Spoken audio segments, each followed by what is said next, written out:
Hi friends, ఎలా ఉన్నారు? అందరు బాగున్నారా?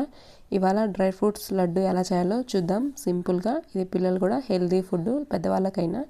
ఇక్కడ చూడండి, ఒక మిక్సీ జార్ తీసుకొని అందులో 1 కప్పు సీడ్స్ లేని ఖర్జూర తీసుకోండి. యాడ్ చేసి ఇదంతా గ్రైండ్ చేసుకోండి. గ్రైండ్ చేసి పక్కన పెట్టేసేయండి. స్టవ్ మీద ఒక బాండి పెట్టి అందులో 1 టేబుల్ స్పూన్ నెయ్యి యాడ్ చేయండి. అది హీట్ అయినాక బాదం పప్పు 1 కప్పు యాడ్ చేసి ఒక 2 మినిట్స్ ఇలా కొంచెం ఫ్రై చేసుకున్నాక కాజు కూడా 1 కప్పు యాడ్ చేయండి. యాడ్ చేసి ఇదంతా ఒక 5 మినిట్స్ గోల్డెన్ కలర్ వచ్చేంత వరకు ఫ్రై చేసుకొని ఇదంతా ఒక బౌల్లోకి తీసి పక్కన పెట్టేసేయండి. అదే బాండీలో 1 టేబుల్ స్పూన్ నెయ్యి యాడ్ చేసి మనం ముందుగా మిక్సీ పట్టాం కదా ఖర్జూర పేస్ట్, అదంతా ఇందులో యాడ్ చేయండి.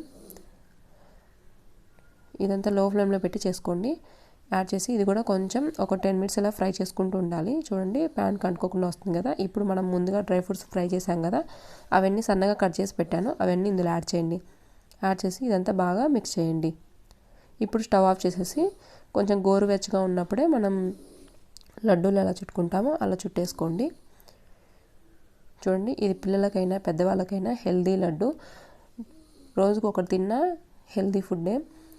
చూడండి, ఇక్కడ డ్రై ఫ్రూట్స్ లడ్డు రెడీ అయిపోయింది. మీరు కూడా ఇంట్లో ట్రై చేసి మీకు ఎలా వచ్చిందో కామెంట్లో చెప్పండి. అలాగే ఈ వీడియో మీకు నచ్చినట్లయితే లైక్, షేర్, సబ్స్క్రైబ్ చేసుకోండి. పక్కన బెల్ ఐకాన్ని ప్రెస్ చేయండి. Thank you for